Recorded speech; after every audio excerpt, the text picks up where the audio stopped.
my job to bring up inconsistencies in the script.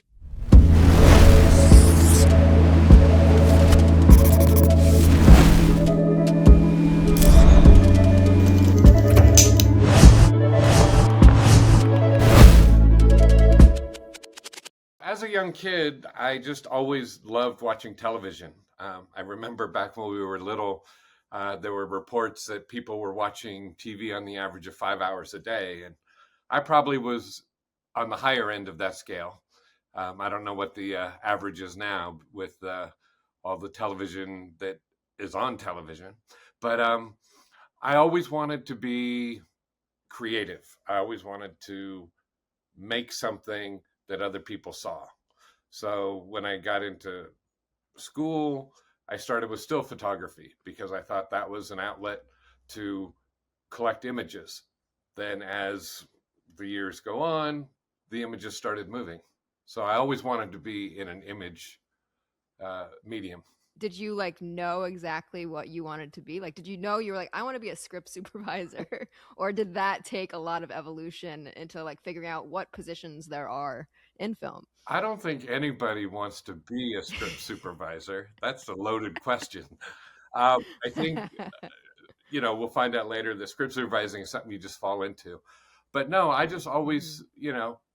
I also didn't want to be the director because in school, that's all they teach you. You're graded on your project, you're graded on being a director. And then you have to get your friends to play the other parts so that you could be the director. And then when you're on their projects, you're something else, you're not the director.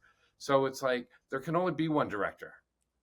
And that's the way it Right. is in film. Everybody thinks they can do it, but you know what? There's only a special elite number of people that can do it. How would you define what a script supervisor does? Oh, all my life I've been a support group. Um, when I was 10 years old, I was keeping score at a bowling alley with the nighttime leagues, and the leagues would pay me $5 a team, and so I was keeping score. I'd go to baseball games. I would keep score while I'm watching the game live, but I had all the knowledge. And exactly what you do in film is everybody makes a movie, but you're the one that has the knowledge of how the movie's being made. So Hmm. have I been groomed for it without even knowing it? I don't know. Only time will tell. I mean, I didn't know what a script supervisor was until recently when I directed a short film, and I was like, this is a very critical role, like one of the most critical roles on a film. Like, there's a lot of pressure, I feel like, because it's up to you to make sure that everything the director needs, he or she gets, you know? Well, it's a hard position because we all read the same material, but the director has a vision, the DP has a vision, the first AD may have a vision of how to rush things through to get everything done on a timely manner. I look at the words in the script. I make sure that the director gets those words on camera, or I tell them this hasn't been done, and they will say, that's okay, it's close enough. I'm good with that. So obviously the director is the final say for me, but it's my job to bring up inconsistencies. Every actor will try to put their flavor. Well, maybe the director doesn't want their flavor and they want the character's flavor. So there's so many. I could ask a question on every single take if need be, but it's like I know to limit, because they're listening to it too, and it's like I don't have to state the obvious to the director that, hey, they said this. It's like the director will go, yeah, I know, go sit in your corner. uh, so it's like you just have to over time learn when something's important, when something's not important. In my mind, it's all important, otherwise I wouldn't bring it up. But there is a yin and a yang of knowing when to say when. And do you come on pretty early, or do you only get a few weeks before production starts? How does it usually work? Props and art department and stuff like that could go anywhere from 3 to 6 months before the project. So by the time that they're doing the project, they're probably tired of the project and they're over the project, but they have to see it through. I only get 2 weeks. So two Really? weeks before a show, I've got to make sense of everything. I've got to understand all the meetings that happen 6 months before to see if that affects what we do. If I walk in and say, oh, well, shouldn't this be like this? And then they all look at themselves and go, huh, we didn't think about that. So it's like, maybe I should have been on sooner. But Is it just because that's normal protocol, or well, historically, if you go back to the record books, they didn't have script supervisors. And, mm, they just made the movies. Then I think it started getting a little more hectic. I'm paraphrasing. I don't know the history of script supervisors. But the first script supervisors ended up being like the secretaries from the production office. They started getting too much information and they said, oh, we need somebody to document this. So they just grabbed, secretary, hey, come on down, we need you, you know.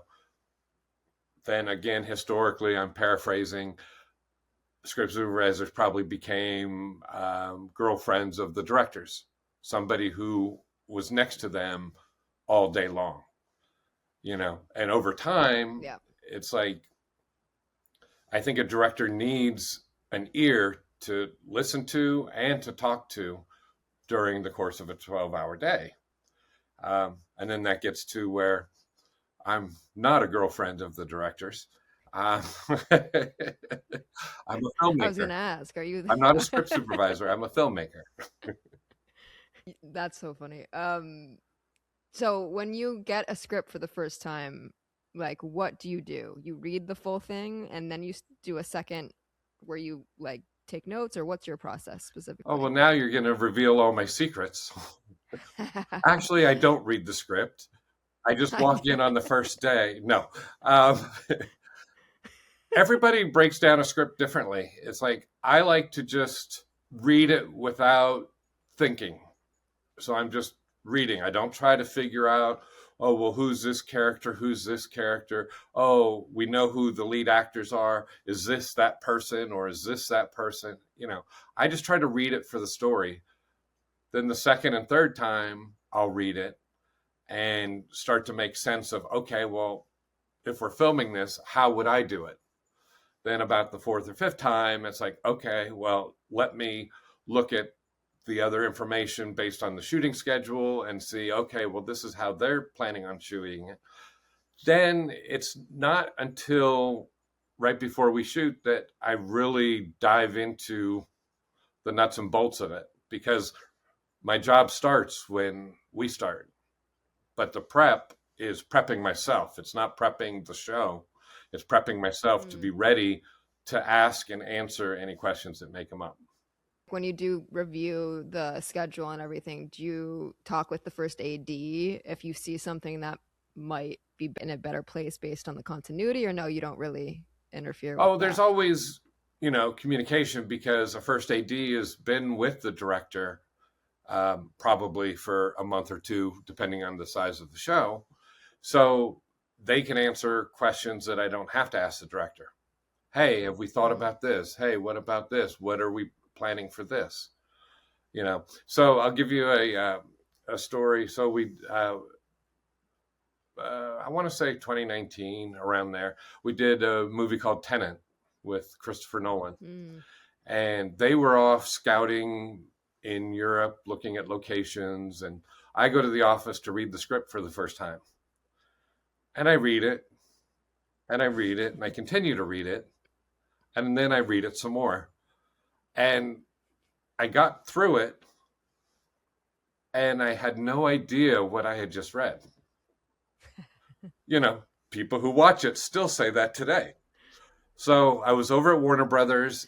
I closed the script. I walked around the Warner Brothers lot for about 45 minutes just to clear my head, just to see, okay, what did I just read? It was basically like, witnessing a horrific train accident or a car crash or something, and you're just trying to process it. So I go back and I read it again from page one all the way through. This is a full day of of reading because it's not a 2 hour movie. And I finished reading it and I learned less the second time. And I'm like, wait, the more I read this, the less I understand. It's like, I better stop reading this. So I'm in the hallway and I see the visual effects department. I talk to them and I go, how are we going to do this? And then I talked to one of our editors and I said, what are we doing? And he goes, oh, well, it's easy. It's like sometimes the camera's going to be running backwards in the camera. Sometimes the actors are going to be walking backwards. Sometimes we're going to be doing this. Sometimes we're going to be doing that. And it's like he'd been there, so he understood it. And I was just like learning it for the first time. And they were off, like I said, scouting in Europe. So I couldn't ask my questions to anybody. I was just trying to get information.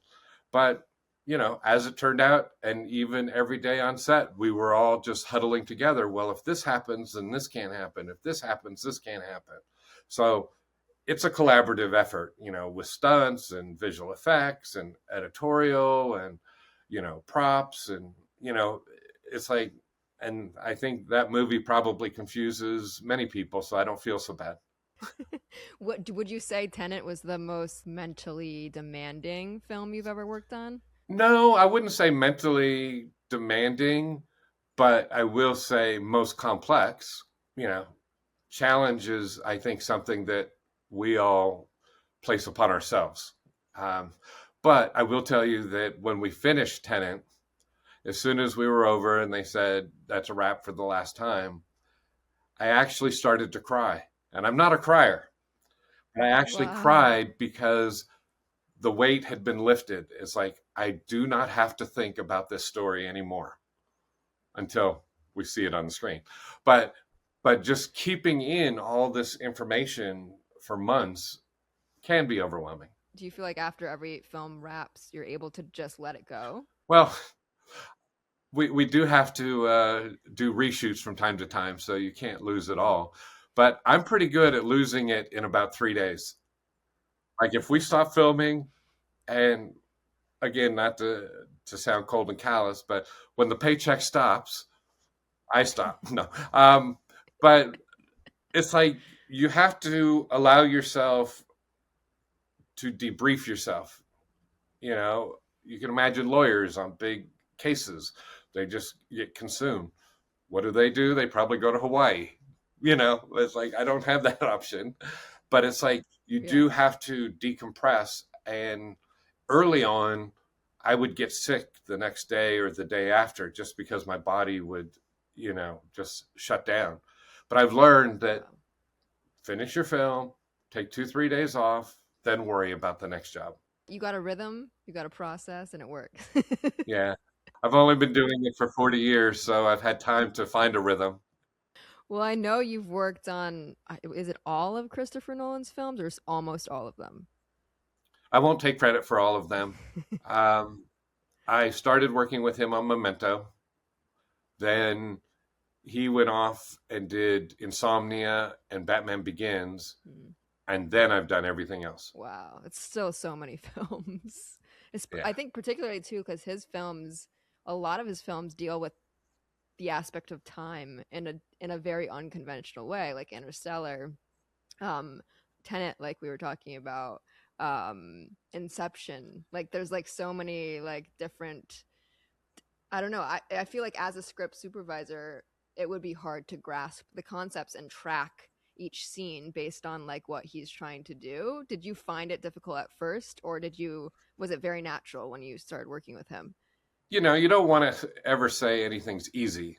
Yeah. But when I first met him on my interview, he was 30 years old.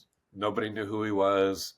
I sat down and he asked me about the script. And at the time, I said it was the best script I ever read.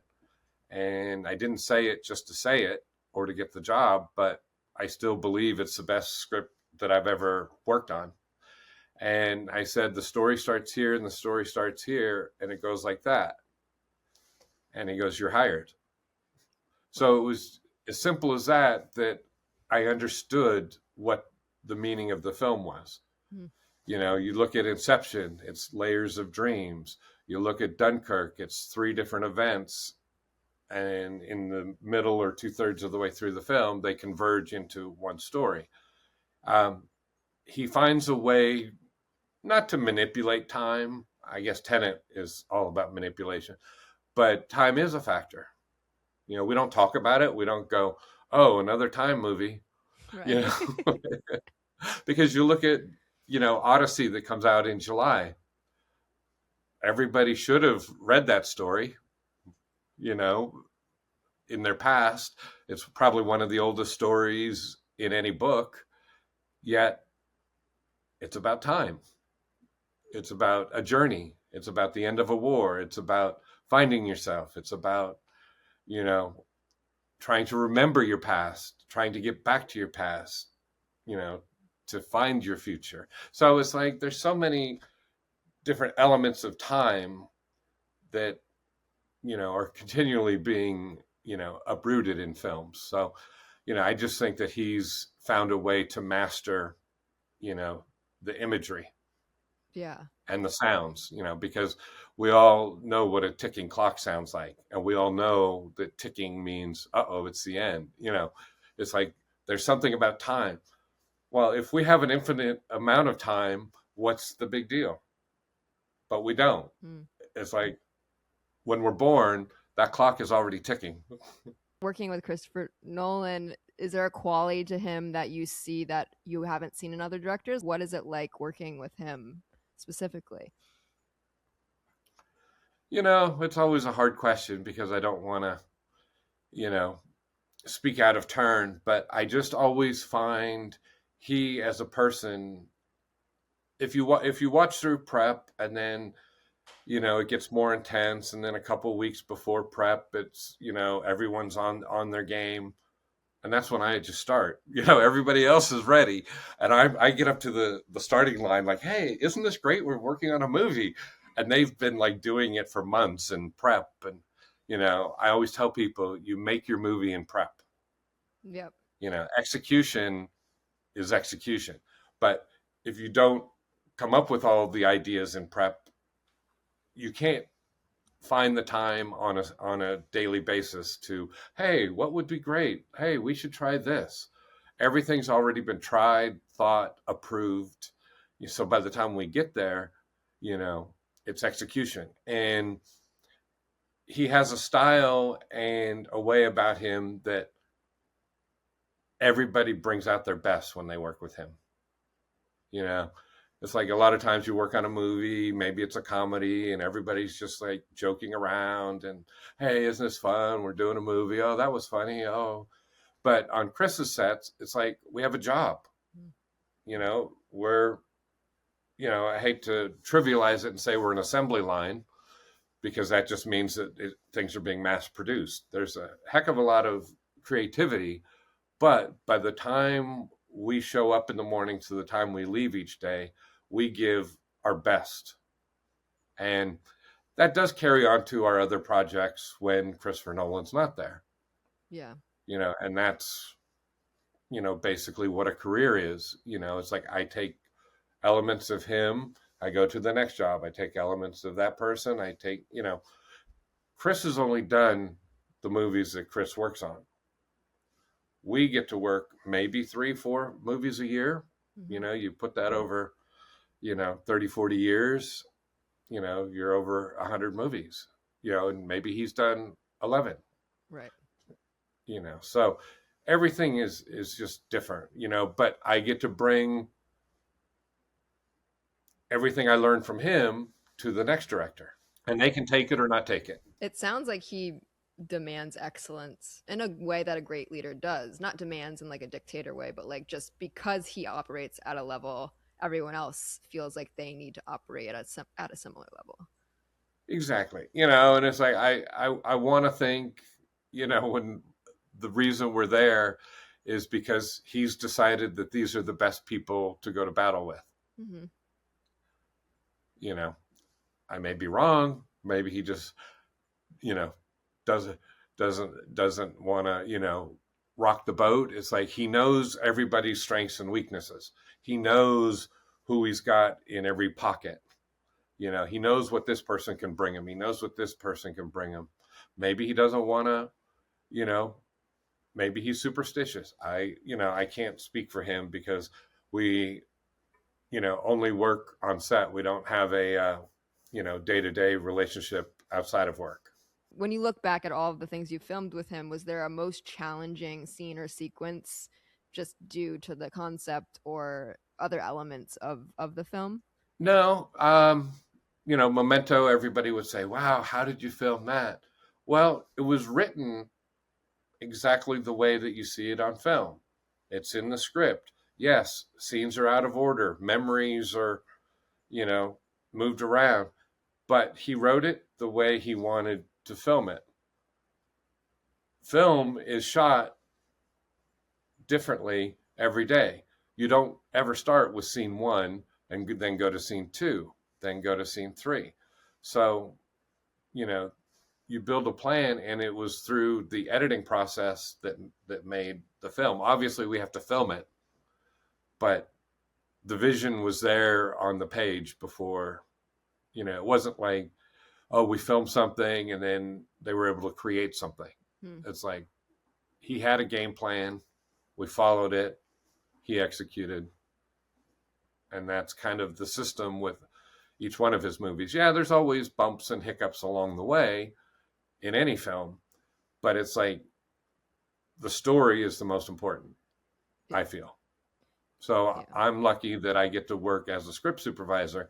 And if I see something, not just with Chris, but if I see something that doesn't make sense, I feel a responsibility to say, hey, if the characters do this, then later it doesn't match the story. And then somebody will go, oh, wow, we never thought of that. So it's like many eyes on the story is what makes a good story, because everybody has a reason. Well, if this happens, this person can't be at this location because they're supposed to be over here. And it could just slip by people, and it starts from the beginning. It's like you're in college, you're writing a story, you get excited. Maybe you don't put things in the right place, and then somebody else reads it and goes, hey, but what about this? And you go, oh yeah. Well, it sounds like you think very much so like in the edit. You're thinking ahead so that when they get to the edit, if they miss something, you're trying to prevent them from finding something in the edit being like, oh shoot, we need to redo this whole sequence because we didn't see that. Yeah, I've never, sat in the editing room and, pieced together story that's already been shot, but I kind of feel like I'm the onset editor. It's like I'm like Chris has a story. He needs to get the coverage to make that story.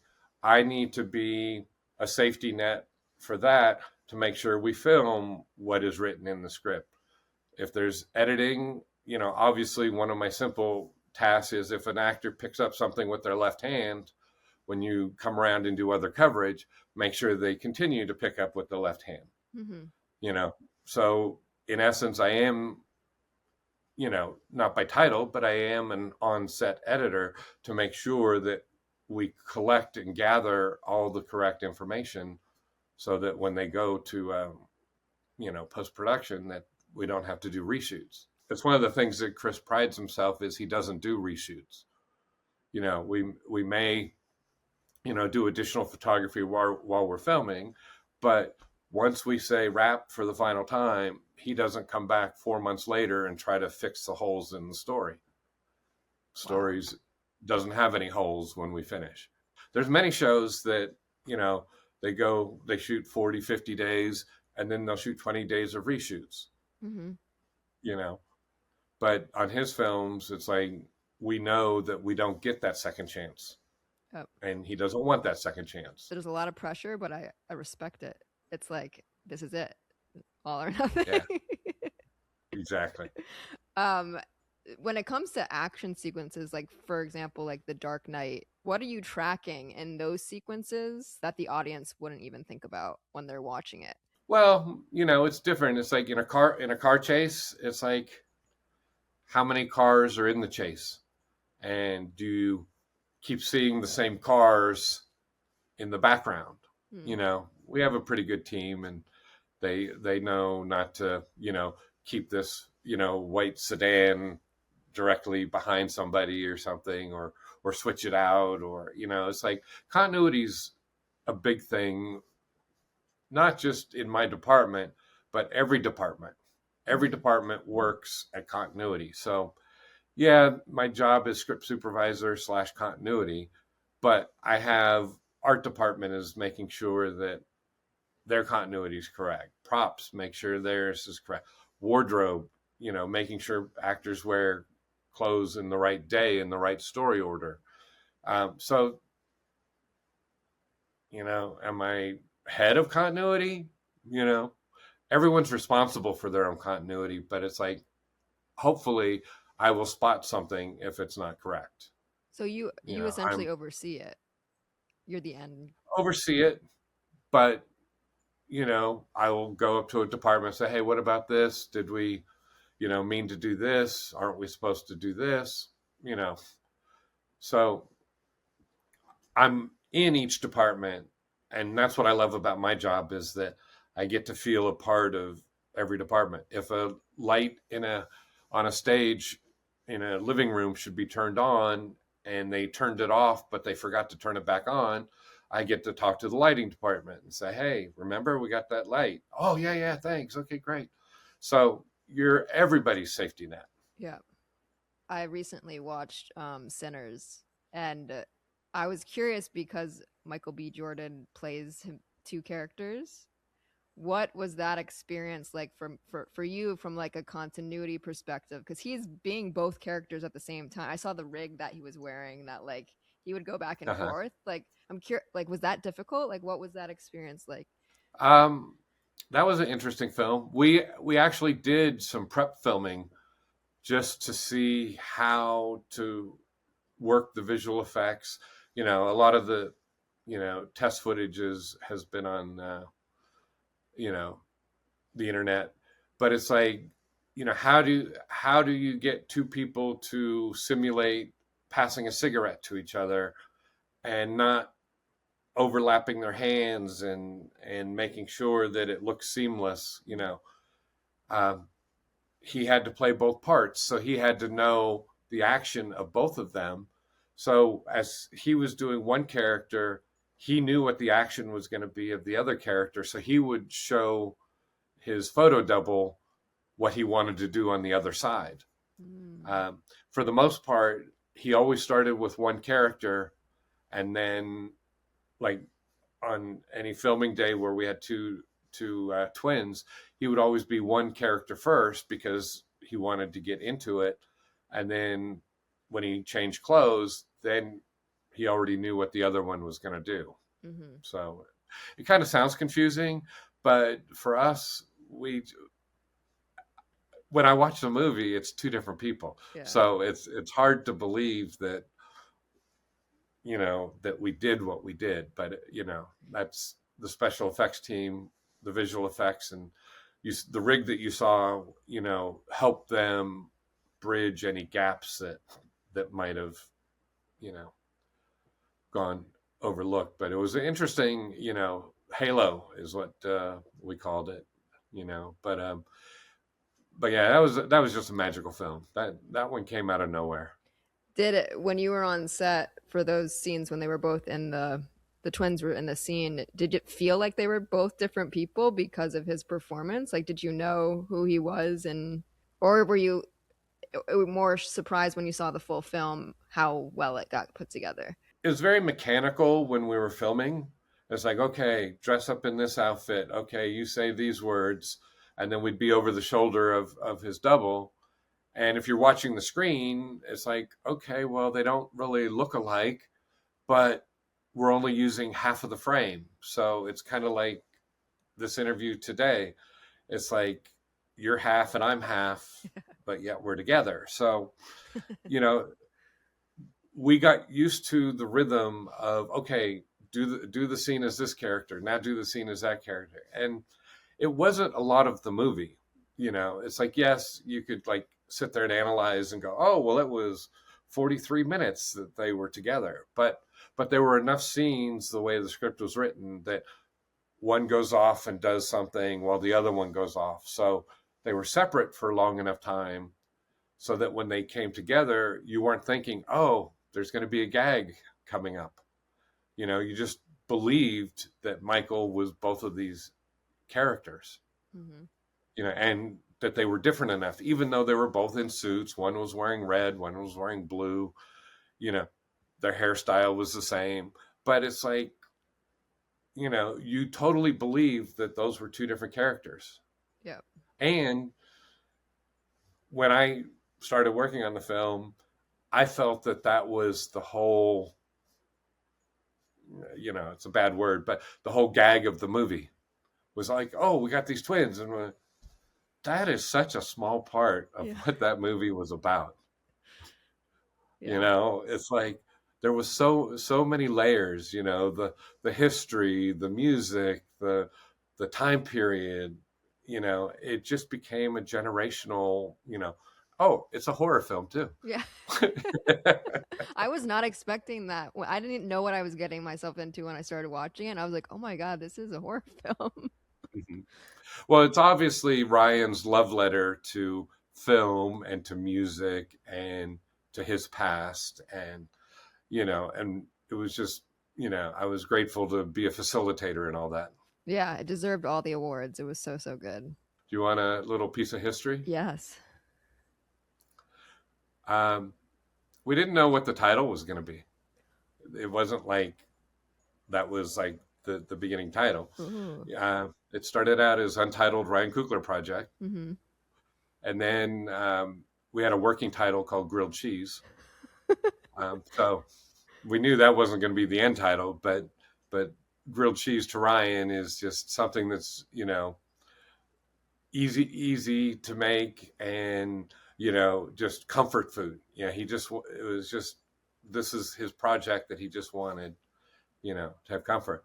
So we were just throwing around some joke titles, some real titles, and back and forth, back and forth, back and forth. And I came up with Sinner, and Sev, one of our producers, said, "What if we add an S to it?"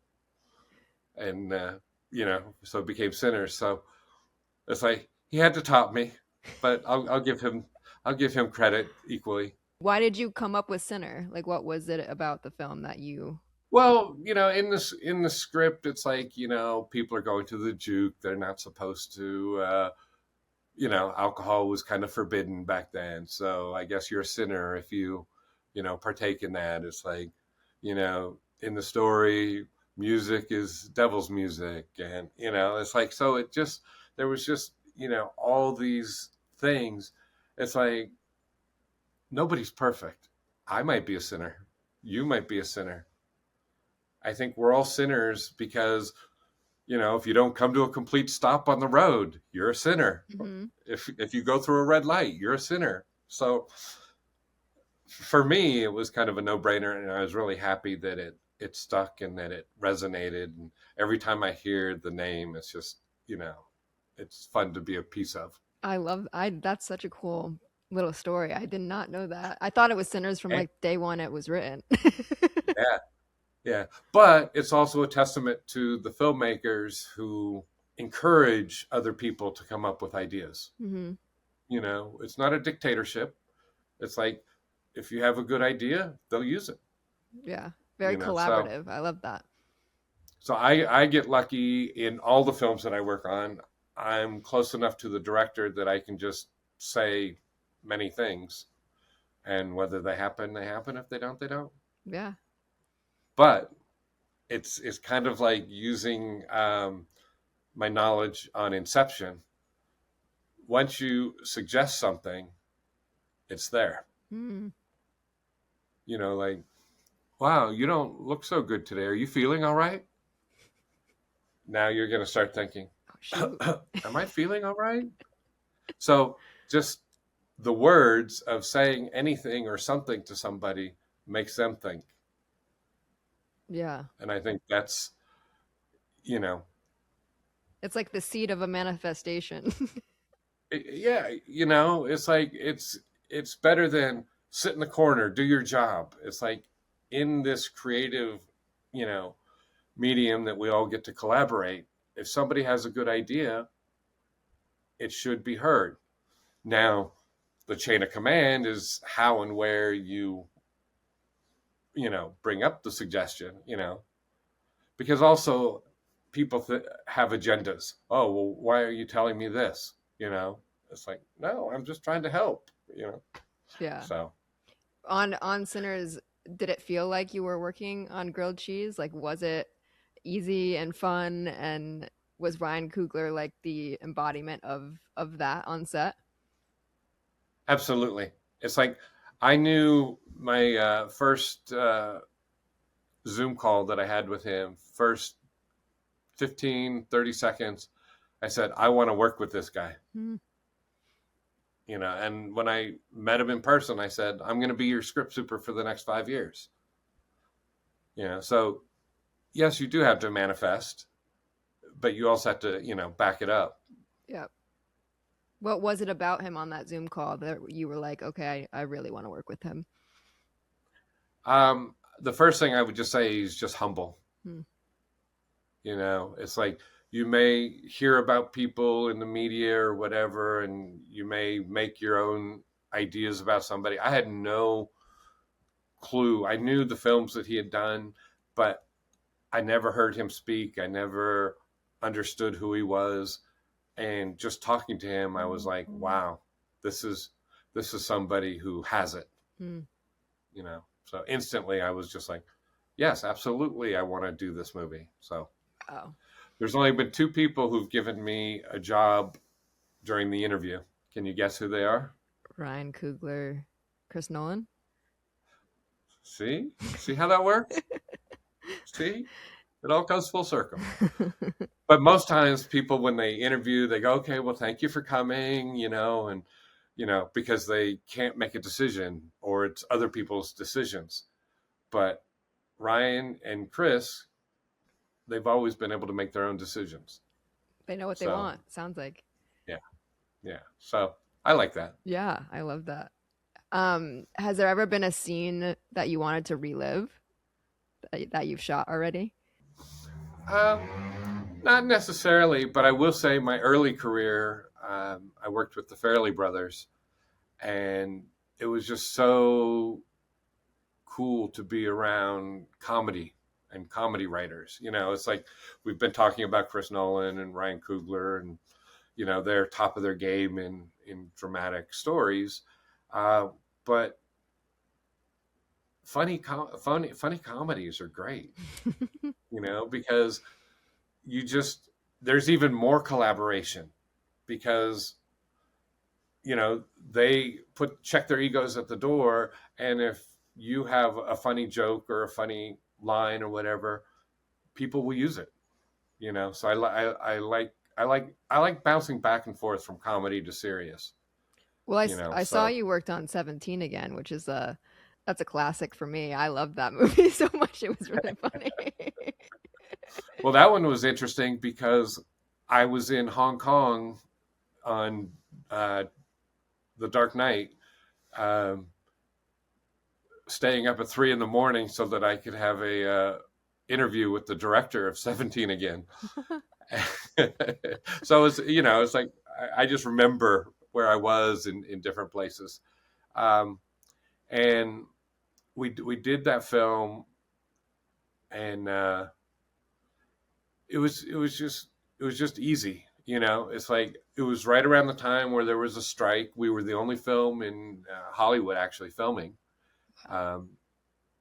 during the year of 17 again. But it's like the actors were great, and the story was great, and there's timeless types of stories, and that was that one's probably been played many times. Do you work closely with the actors, or do you more so work closely with the director, and then the director will talk to the actors if there's something that needs to be tweaked? Every job is different. I've worked on shows where director says, I don't want you talking to my actors. I'm like, okay, I understand that. It's like they don't want me to take their voice away. It's like if they screw up a line of dialogue, and this is like my training with Chris, if they say something that's not right, I don't just go to the actor and say, hey, next time say this. It's like, because Chris wants to know what people are saying to his actors. All directors, it's not just a Chris thing, it's in everything. Yeah. I just use Chris as the example. But after a take, Chris will go up and he'll talk to his actors. And, after take one, he'll say, try this, do that. Then I go up to Chris and I say, hey, Chris, they said this. He doesn't run back and go, oh, and another thing. He's already given his speech to the actor for take one. So Chris will take my words under advisement. He'll watch take two.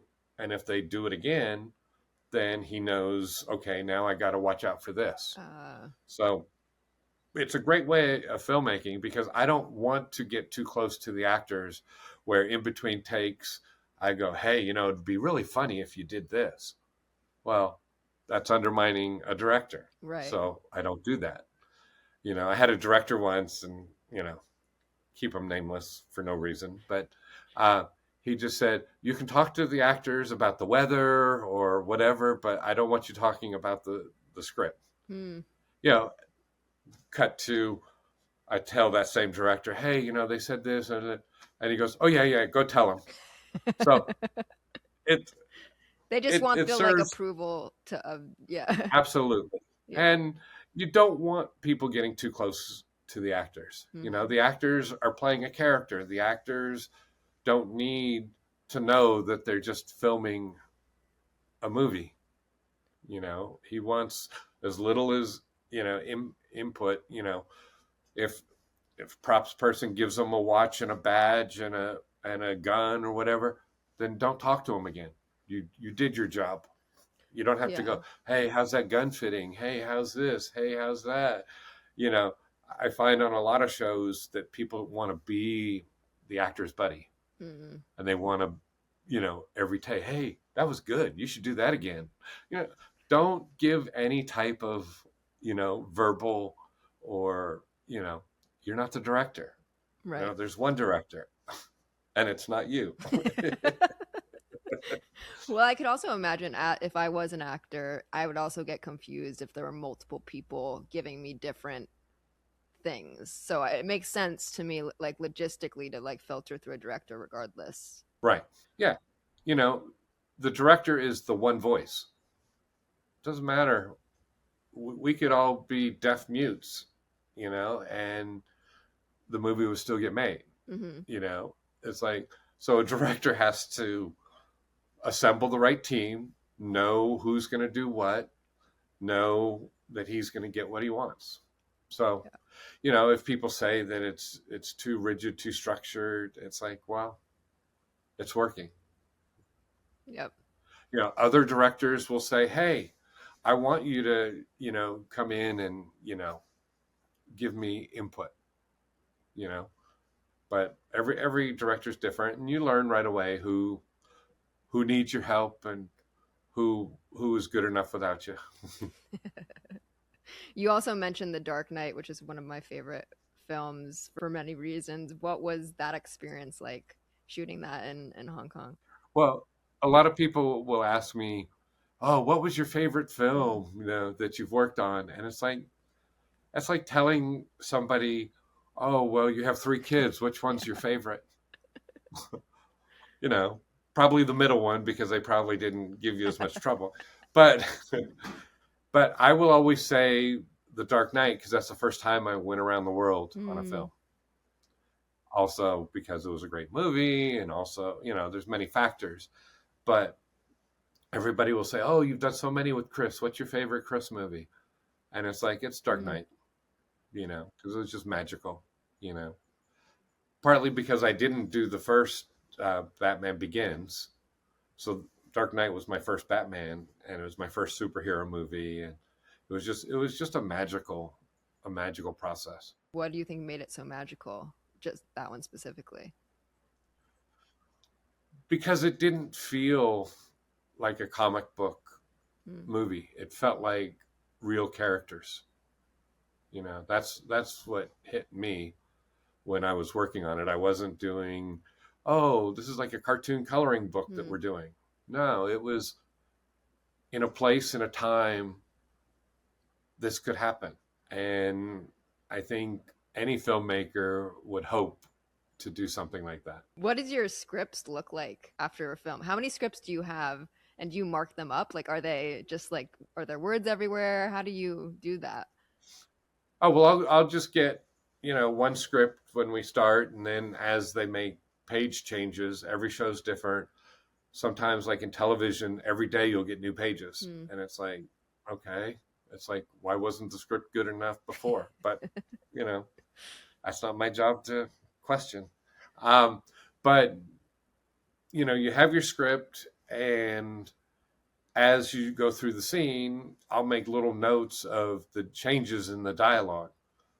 I'll use those notes to tell the director, hey, this is what they're now saying, because the director is watching the action.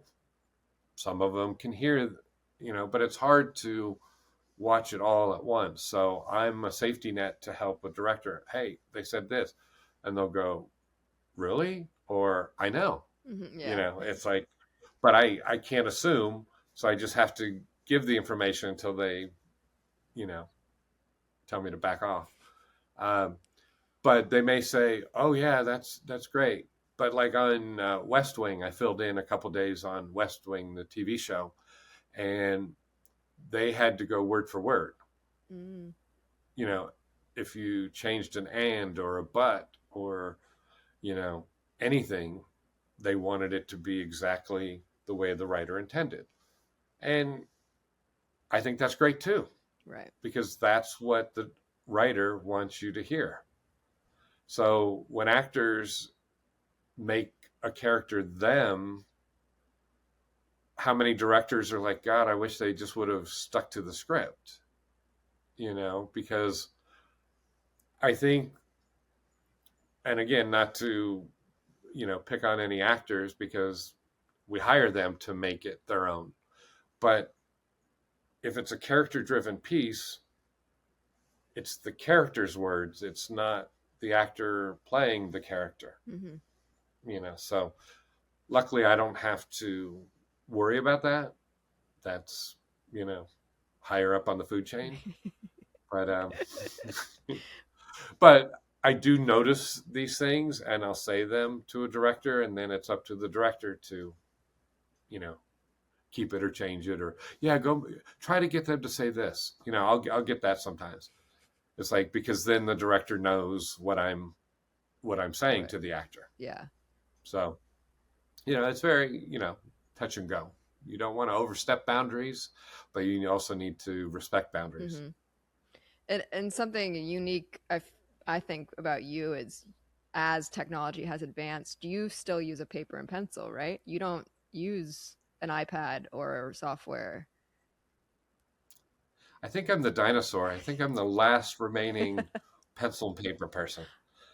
I don't know. I've always been a pencil person, even through school. It's like we had assignments that had pen, but I just always liked pencil, because we all make mistakes. We all need to erase. It's like nobody's perfect. Um, but seriously, it's like if you write something in a script and then the next take they don't say it, do you scribble it out? If you used a pen, do you scribble it out? No, you have a pencil, so you change it. Yes, nowadays people have computers and they can go in and change things, but it's like you can retain the information better if you write it down. If it goes from your hand to the pencil to the paper, it goes back to the brain. If you type, or at least in my experience, I'm not going to bag on people who use computers, your fingers and your brain don't connect. Mm. It's just words on a page. And I've just never wanted to use electronics to do my job. What if the power goes out? Now you got to have extra power supplies and this and that. And before you know it, your job is all these gadgets and, video capture and this and that. Well, I know where the frame line is. I know if it's a wide shot. I know if it's a close up. I know, my eyes are trained. That's what I do. I can write and look at the same time, but I can't type and look at the same time. And I know there's a lot of people that do this and, they can do it, but it's not for me. I've had to do it once. I did it once and I found that I can do it. It's just, a different format. But at the end of the day, I didn't remember any of the information that I remember when I write it down. Yeah.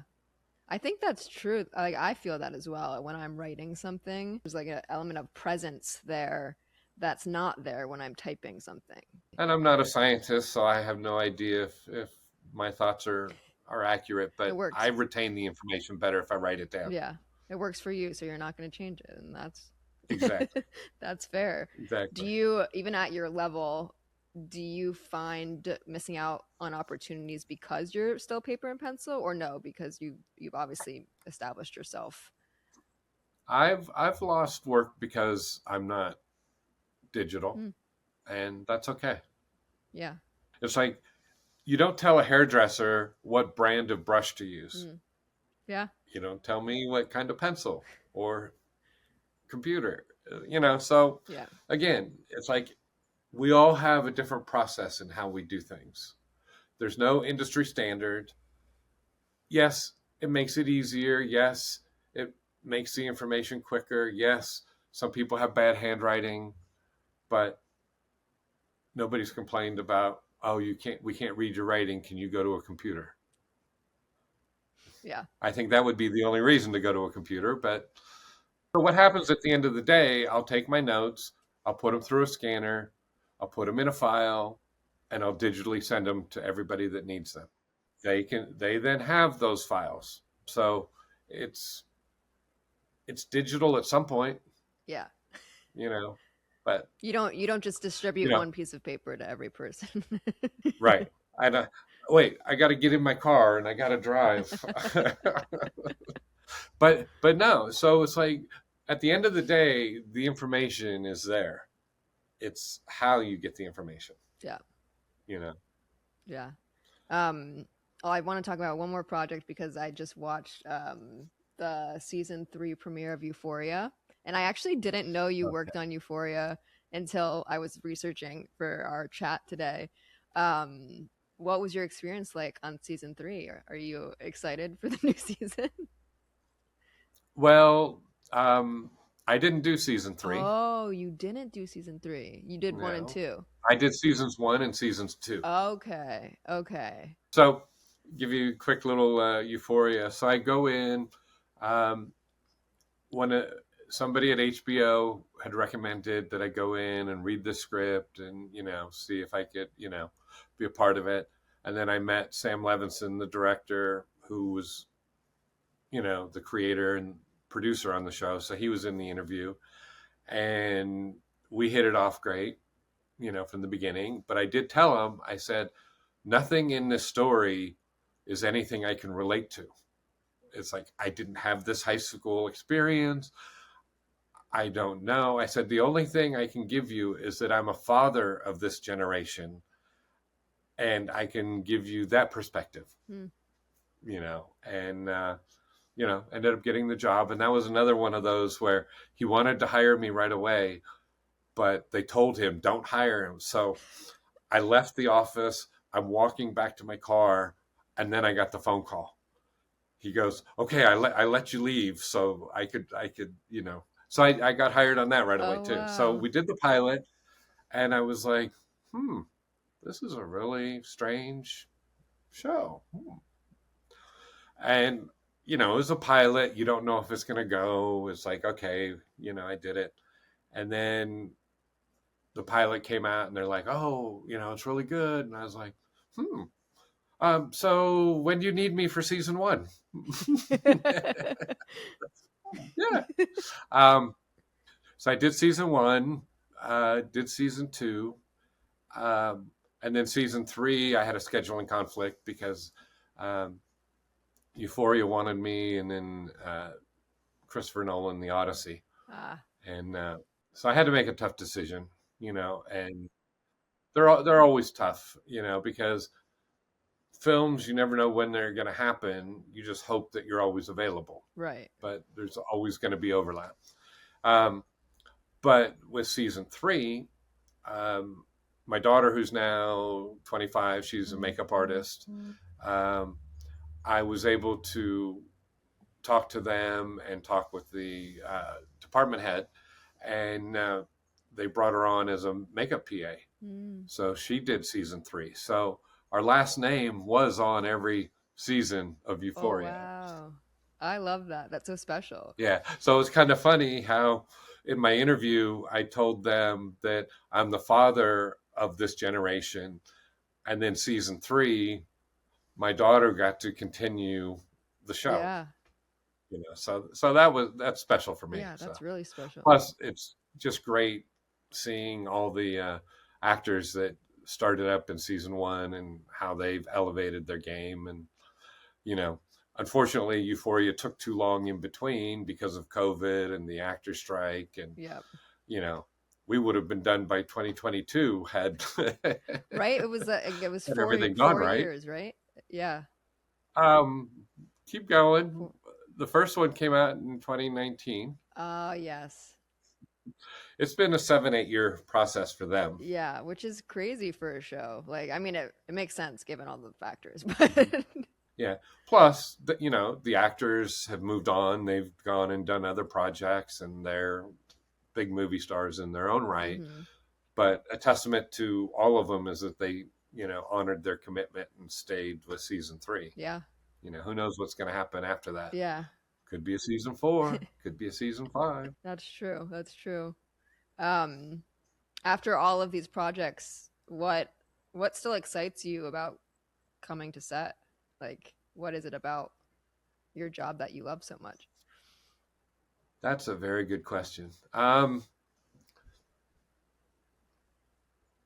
Every day is different. Every day is like a scavenger hunt. They give you a list, they give you the call sheet, and they say, go to this location and we're going to make some magic.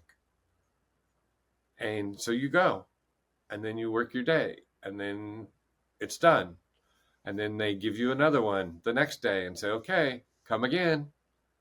And I've been doing that for 40 years. And it's like, even though I know what we're going to be doing, it's still special every day that you work. I love that. Yeah. It's such a, like, it embodies like an element of like gratitude to be there. And if you have that, I feel like it's just a joy to be working. Well, exactly. And it's like, it's like these last couple of years with production going out of Hollywood, with going out of the United States for that matter, Atlanta suffering, LA suffering, just the industry as a whole is suffering. I've been able to work 2.5 straight years right now on 7 different projects. Wow. So am I lucky? I don't know. It's like, I think it helps that you stay in the business long enough that you know enough people to get those 7 jobs. Many people that I talked to even last week, oh, I only worked 7 days last year. And it's like, oh, you feel bad for them. I worked 7 days this week, but all kidding aside, it's other people need to, bring filming back. We need to keep filming. We need to keep bringing it back. Chris has been a proponent, forever to keep films alive, because video, or digital, however they want to say it, is different, but it's not film, So Yeah. There's a whole new renaissance of, even Ryan Coogler's heading up a project to get more people in the theaters, and Kristen Stewart bought a movie theater in Eagle Rock or Highland Park or something like that. And she's trying to renovate film. And it's like, these people are doing it one at a time. And they laughed at Chris Nolan 10 years ago when he was trying to do this. And now there's a lot more people that are getting involved in saving film because we all grew up on it, Yeah. and we want our kids and our kids to experience film, Yeah. because it's an interesting storytelling device. It's also a different experience to be in a theater. Yeah, if you want to sit home on your the flat box that you have and watch something by yourself, and that's one thing, but it's like getting people together to watch the same story at the same time.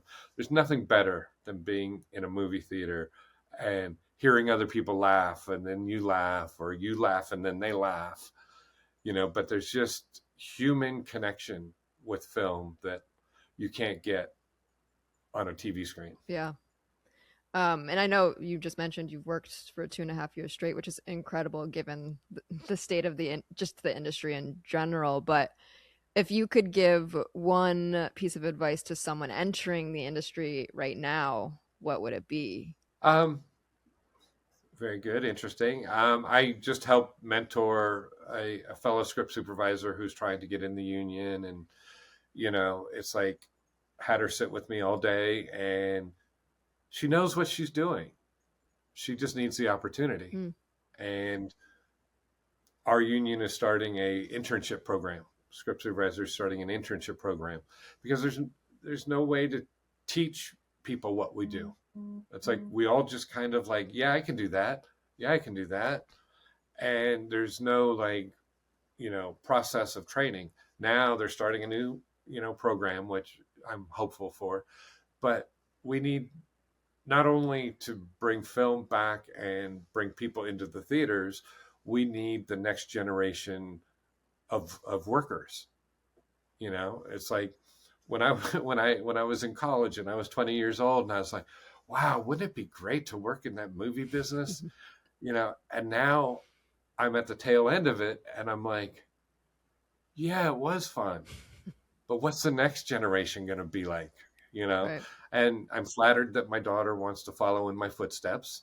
I'm glad that she's not doing exactly what I'm doing, but she understood why I wasn't home all those years, and come and go. And I think she's forgiven me for that because she now understands what a 14, 15-hour day is. Yeah.